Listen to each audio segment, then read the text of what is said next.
The 5th gen Toyota 4Runner is legendary for its reliability, but you need to maintain it or it can break like any other lesser vehicle. This is especially important if you like to do 4Runner stuff in your 4Runner. My personal 4Runner is due for its first major service, which is done at 30,000 miles and then every other 30,000 thereafter. In this video, I'll break down everything you'll need to know to do this service at home in your garage. Disclaimer time, this is all at your own risk. Hire a professional if you don't feel confident that you can do what you're about to watch, but still watch the video because it's good to know what a shop is supposed to do so they don't either shortchange you or overcharge you for stuff that isn't required. I'll cover and highlight additional steps us off-roaders and overlanders need to be mindful of that other DIY guides might skip. Special thanks to Techron Complete Fuel System Cleaner for sponsoring this video. More on them later. A 30,000 mile major service includes lubricating and retorquing the propeller shaft, an oil change, inspecting and or replacing wearable items like wiper blades, air filters, and cabin filters, front and rear differential oil change, a transfer case oil change, an in-depth inspection of the transmission, cooling system, brakes, and more. A brake fluid flush. This is based on the age of the fluid, so this might be a bonus step or not for you. And finally, rotating your tires. My goal with this video is to make it the most concise, entertaining, accurate DIY guide of this job you can find on all of the internet, so I went to the source for all the information. I purchased a PDF of the entire Toyota service manual. This is just a printout of the brake procedure that we'll get to later. And then also, another helpful thing that I have a link to in the description is a checklist that you can get from Toyota for your 4Runner. We have the 30,000 mile service here, all the things to change or inspect depending on your circumstance, other inspections, and then additional steps for off-roaders and people who tow. If you watch this channel, I assume you do all those things just like I do, so we're gonna be doing all of those. Let's jump right in with the supplies we'll need. 7 quarts of 0W20 full synthetic oil, a Toyota oil filter. For the front and rear diff, you'll need 5 quarts of 75W85 GL5 gear oil. Use either Toyota's official gear oil or an equivalent. I'll go over why I chose Redline later. For the transfer case, you'll need 1 or 2 quarts of 75 weight GL4 gear oil. Use either Toyota LF 75 weight or an equivalent that lists that on the bottle. You'll need an assortment of gaskets and crush washers for the diffs and transfer case. I'm only using Toyota OEM stuff here. All part numbers will be in the description below. You'll need a grease gun with lithium-based NLGI No. 2 grease, 2 quarts of DOT3 synthetic brake fluid that meets SAE J1703 standards. And for all other items like filters, check the description. Let's talk tools. You'll need a good quality floor jack and jack stands. Use 6-ton or higher. I would stay away from those dinky 3-ton jack stands. Metric sockets and wrenches, a 3/8 ratchet and extension, a metric hex bit set, an oil filter wrench, torque wrenches, drain pan, funnels, fluid pumps, a fluid extractor kit, PPE, rags or paper towels. The description will have links to all this stuff, including some other tool recommendations that I love, including optional stuff like an impact gun. All this work is going to be easier if the vehicle is clean, so I gave the 4Runner a thorough wash inside and out. This is going to be a marathon job, so I lifted the vehicle and secured it on jack stands. But all of this can be done with the vehicle on the ground, minus rotating the tires, of course. Make sure that your vehicle is level or on a level surface. This matters for all the fluids we'll be changing. I also removed all the skid plates. By the way, this catalytic converter shield doubles as a transmission skid and has its own video that I'll link below. Lubricating and retorquing our propeller shaft. I'm putting this step first in the video because it's my guess a lot of people accidentally skip it and dealerships can skip it as well. If that's you, don't worry about it. We're gonna start fresh right now. And if you go off-roading a lot, Toyota actually recommends doing this every 5,000 miles. So pretty much at every oil change or tire rotation. And I'm gonna be making a note to do that myself. We've got our fancy new lock and lube grease gun loaded with NLGI No. 2 grease. Have your 4Runner up on jack stands and in neutral so you can rotate the drive shafts by hand. If you're uncomfortable doing it this way, you can actually have the vehicle on the ground in park. You're just gonna likely have to back your vehicle up, move it forward over and over again a little bit to get access to all of those grease zerks that we're going to be pumping new grease into.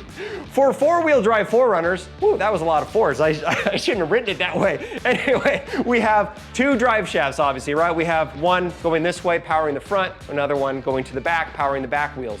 Each one of those has a spider joint at each end, the U-joint, and then also its own slip yoke. So there's going to be a total of 6 different grease zerks that we're going to be hitting, and we're going to start in the front and move our way to the back. Let's go. La la la la la la la la la. Hi. So here's our front drive shaft. Here's the first spider joint we're going to be doing. So it's nice to be able to rotate it yourself, as you see. Clean this off. We'll attach our grease gun. And now we'll pump until we see grease coming out of all of the spider joints here, or all of the bearings. All right, I think I see it out of, yeah, that's good. Awesome. It was definitely a little bit dry. And now we want to get all the old stuff out. We don't want to leave any of that just making a big mess, so. I'm removing all the dirty old grease so it doesn't fling all over the place. All right, this one's looking good. We can now move on to the back spider joint and the slip yoke, which is just attached to this right behind the cross member here. For the next spider joint and slip yoke, the job is easier if you remove this cover. It's held on by 2 12mm bolts. With the cover removed, we can now see our slip yoke and our other spider joint. You got that in there. You see it? I'll put an arrow on it, and then you got the slip yoke zert right here. Wipe those off. This one's probably the hardest of them all. The rest are quite a bit easier. Okay. That looks good. I think when the dealership did their, you know, like their 10,000 and 15 and 20,000 mile service, I don't think they ever did this. I think this is the first time this has been done. And that's on me a little bit. That's on me a little bit.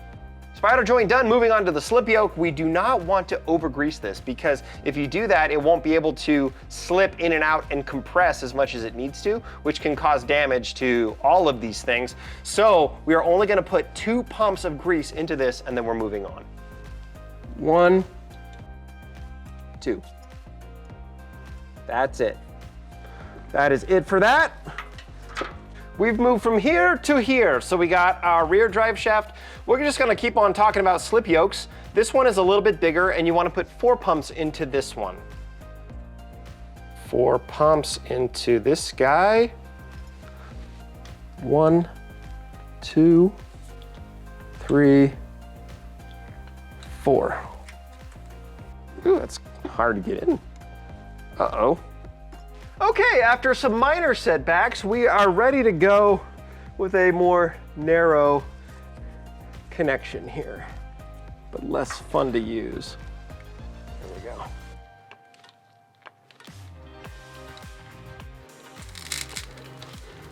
Ooh, sounds super dry.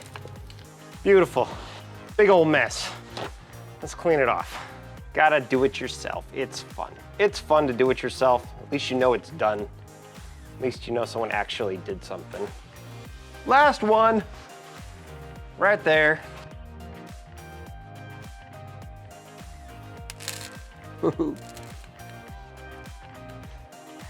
Nice. Blah. No, I don't want grease in my face. These were dry, super duper duper dry. Not good. Not good. To wrap up this portion of the job, we need to check the torque on all the propeller shaft bolts. The vehicle needs to be in park during this step. Use a torque wrench set to 65 foot-pounds, and then verify the torque on all the bolts on the front and rear drive shafts.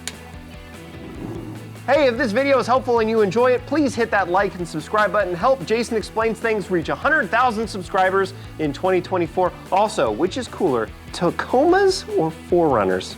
Let everyone know in the comments. Ah! I'd guess most of you have done oil changes before, so I'll quickly move through this, but I have a fantastic oil change guide video that I'll link below and in a card above. Drain the motor oil into a pan.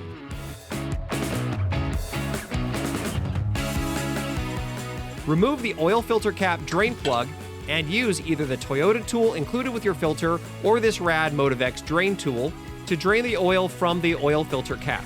Use an oil filter wrench to remove the cap and filter. Has anyone seen the short where it took like 100 foot-pounds to get that off?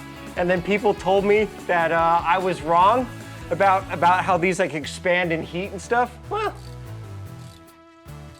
maybe y'all should shut up. Who can say? Clean the cap, install the new filter and O-rings, and lube the O-rings with oil. Install the new filter and cap and torque to 18 foot-pounds. 18 foot-pounds, which is just that much, not 100.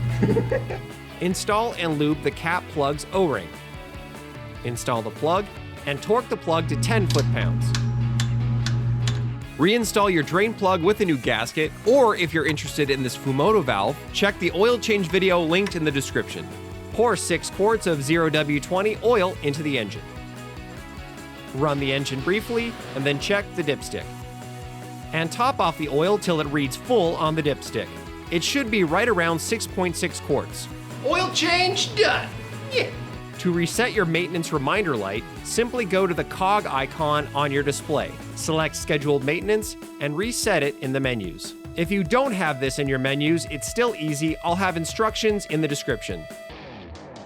Air filters and stuff. Now, Toyota specifically calls for replacing your air filters, that's the cabin and the engine air filter, at 30,000 miles, but because of where I go off-roading, I replace those way more often than that. But let's check them right now.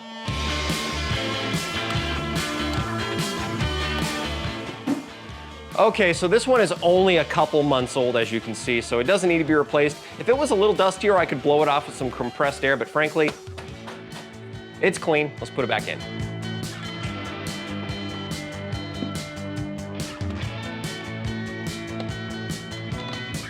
Checking the cabin air filter is just about as easy as the air filter. Open your glove box, remove the access door, remove this cover, and check or replace the cabin filter. Yeah, like I said, this one is pretty darn new. I think it's only about 6 months old, if that, so. It's new again. Let's put it back. Wiper blades again are called for replacement at 30,000 miles on the Toyota checklist.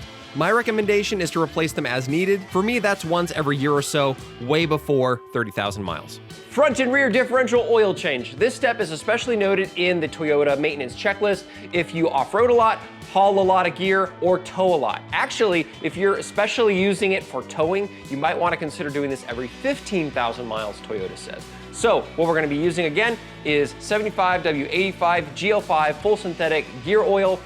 Stuff that, again, is marked on the bottle to meet Toyota specifications. If you handle the oil change, you can definitely handle this. It's even easier. Let's start with the front diff. Here's the front differential we're starting with. First, clean the area around the drain and fill plug. Remove the fill plug located here with a 10mm hex bit socket. You don't want to drain the oil from the differential unless you're sure you can refill it. Next, remove the drain plug with a 10mm hex bit socket and drain the old oil into a pan. Whoa! There it goes. Oh, interesting. Let's take a close look at the drain plug. It's got some stuff to see here. All right, so fill plug. Nothing too exciting about that to show. We just want to make sure that we remove the old washer, the old crush washer. Toss that. We're going to replace it with a new one. Our drain plug is covered with a black sludge. Now this is just metal shavings that are completely normal, collected over time. The plug actually collects those so you don't prematurely age your gearing. We have a copper washer on here that we need to remove, that we'll remove in a second. And then we have a new crush washer and a new copper gasket, OEM Toyota stuff. We're gonna put those in. Install the drain plug with a new crush washer. Torque to 48 foot-pounds. Slippery Pete. Fill with new fluid using a fluid transfer pump. The manual calls for 1.5 quarts for part-time four-wheel drive, like my 4Runner, and 1.6 quarts for full-time four-wheel drive. The easy way to do this is just to fill until fluid trickles out of the fill port.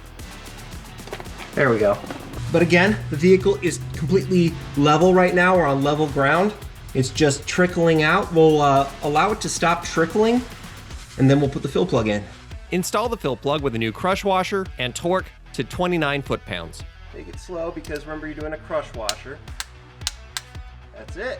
Moving on to the rear diff, the process is pretty much the same. Clean the area around the fill and drain plug. Remove the fill plug with a 24mm socket. Remove the drain plug and drain the oil. Nice. Clean off the drain plug and remove the old washer. Install the clean drain plug with a new washer and torque to 36 foot-pounds. Fill with fluid until it trickles out of the fill plug. The manual calls for 2.9 quarts if you don't have a rear diff lock, 2.8 quarts if you do. This can take a little while. I think we're there. Install the fill plug with a new washer and torque to 36 foot-pounds. I bet I'm gonna see some comments about the gear oil that I chose and that I didn't use Toyota's. So let's just talk about that right now. I'll give you my rationale and you can respond in the comments and we'll see where we end up. So, you want to make sure that you match the factory specs. This stuff is actually a little bit hard to find. Don't just go to the hardware store, auto parts store, and just pick something that's kind of close, because that I would not recommend. But if you match it, I think you're good to go. Now, for Toyota's fluid that they sell, if you go online, it MSRPs for $47.74 a quart. I didn't want to spend that much money if I didn't have to, so what I did is I went on Amazon and I found the best price was actually to buy this stuff in bulk. 12 quarts in a big box. And at the time I bought it, it was $17.83 a quart, saving me $149.53. So not that bad. And obviously I now have an extra 6 quarts of this stuff, including a little bit left over here. Now, that's not a big deal for me because I have a 4Runner and a Tacoma that both use the same gear oil, so I'm just set for a long, long time. We're about to move on to the transfer case, but first, 4Runners are not known for their amazing gas mileage, especially when you make them more awesome, meaning heavier and less aerodynamic. That's why at every oil change, I use Techron Complete Fuel System Cleaner. It cleans deposits from fuel injectors, intake valves, and combustion chambers. It helps restore lost performance and protect the entire fuel system when you're off being stupid in the woods. Maximize your fuel economy, minimize your exhaust emissions, and tell your 4Runner that you like it by using Techron Complete Fuel System Cleaner. Do me a favor and rate my ad reading abilities in the comments below using this Billy Mays beard scale from 1 to 5 beards. 5 beards meaning, really good. All right, transfer case oil change. Now this one is really important according to the maintenance checklist. If you do a lot of hauling and towing, I do that. And you want to make sure to use the right fluid. It's not the same as the differentials. You want to use either Toyota's LF 75 weight gear oil that they sell, or an equivalent, a factory equivalent. Now, the price difference is even larger than it was on the differential oils. So I'll tell you that after we're done with this.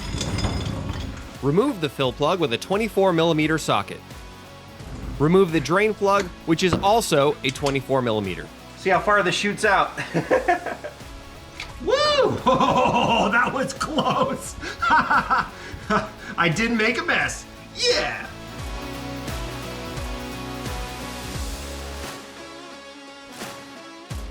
Install the drain plug with a new crush washer and torque to 27 foot-pounds. I'm using the same slip repeat pump that I used before, so I'm gonna I cleaned it really well, and now I'm gonna do a couple dumps of fluid just into the pan here to make sure I'm only using the correct stuff. So let's really make sure. Okay, stuff's expensive, so I won't waste too much of it. Fill the transfer case with new fluid, 1.1 quarts for part-time 4-wheel drive and 1.5 quarts for full-time 4-wheel drive. Again, fill until fluid trickles out of the fill port. Fill plug with a new washer, 27 foot-pounds. That's it. All right, the transfer case is done. Now, how much of a price difference do we have for this job? Toyota's LF 75 weight gear oil MSRPs for $107.13. Again, at the time of filming this, I paid $23.13 a quart for this exact equivalent, and that saved me a total of $168. Inspecting stuff and things. In preparation for the last few steps, I went ahead and removed the wheels from the 4Runner. For my safety, I'm now done crawling underneath it. But I need to remove them because I need to do a thorough inspection of a lot of components, including your brake pads, rotors, and brake lines, your suspension components. By the way, if you're interested in my iBox suspension, I have two great videos about it. One about a complete install guide, and the second is a long-term review that I filmed after a year of running this. I also checked the steering components, making sure the dust covers are all intact and have no cracks. Make sure your drive shaft boots look good and aren't cracked or leaking. Check your engine coolant level and top it off if needed. By the way, Toyota recommends doing a coolant flush at 100,000 miles and then every 5 years after that. And also check your transmission for any leaks. By the way, Toyota recommends 60,000 miles is when you want to do a transmission fluid change if you do a lot of off-roading, hauling, towing, that kind of thing. So we'll be doing that later, and if you need to do that right now, I'm going to link an awesome video from the Car Care Nut that shows you how to do it.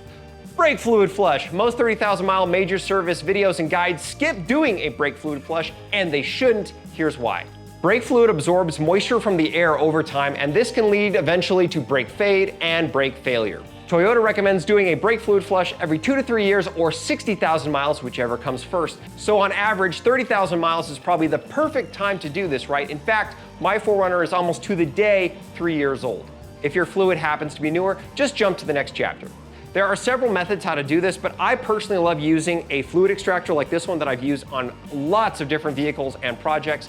This makes the job an easy one-man job rather than other ways, which are two-man jobs. Again, if you're uncomfortable working around a vehicle up on jack stands without the wheels on, you can do this on the ground with the wheels on, but it's harder to do and also harder to film that way, so that's why I'm doing it this way for you. First, remove and set aside this plastic panel above the brake fluid reservoir. Next, clean the area around the brake reservoir cap and remove the cap. We don't want to get any grime or dirt in there, so be careful. Use the fluid extractor to remove as much of the old fluid as possible, again being careful not to get any dirt in the reservoir. There's a filter inside the reservoir, so you won't be able to get that much fluid out this way.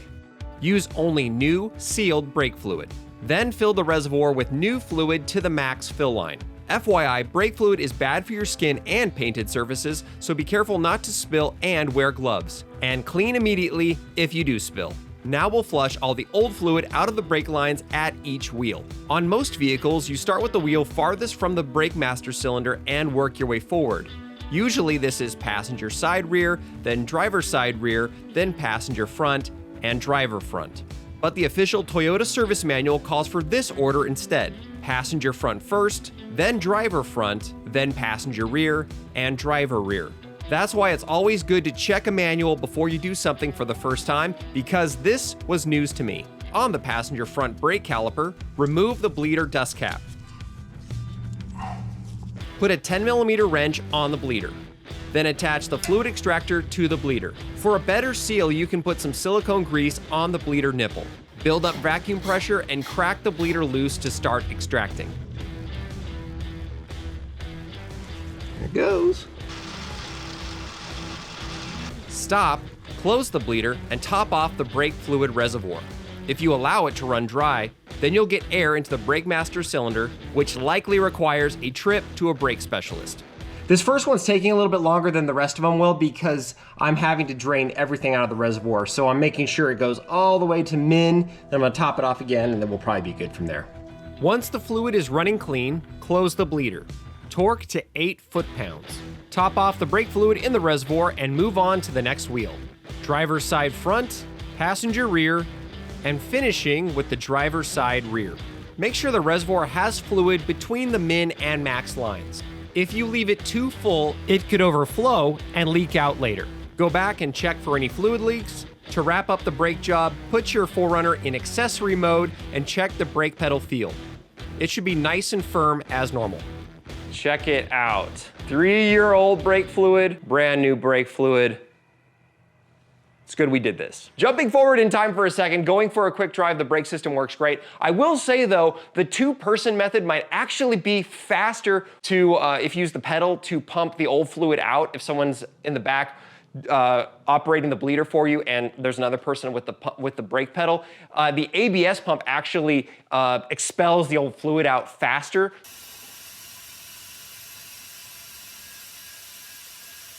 so you can get this job done with 2 people quicker than doing it yourself. But the 1-person method that I showed you worked great, and it's safe to do by yourself. Last step is rotating your tires. How you do this depends on your type of tires and if you have a matching spare or not. If you have directional tires, meaning there's a rotational direction listed on the sidewall, then simply swap your front and rear tires on the same side. But most likely you have non-directional tires like the all-terrains on my 4Runner. If you're interested in my wheel and tire setup, there's a video all about that too. In that case, you want to do a rearward cross tire rotation. This is by far the most common.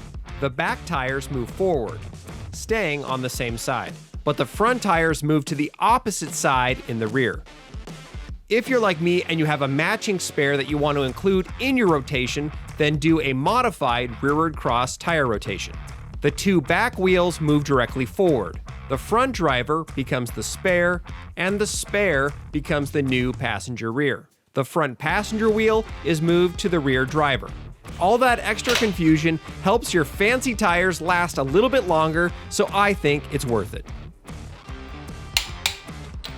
Only issue with doing a 5-wheel tire rotation is it can make your tire pressure monitoring system freak out because Toyotas only read 4 sensors at a time and you have 5. Luckily for you, I have a video how to solve this. It's shot with my Tacoma, but it's exactly the same on a 4Runner. I'll list it in an end card. Well guys, thank you so much for hanging out in the shop with me. Hopefully this video was a lot of help for you. Until next time, God bless you guys, and don't forget to do it yourself.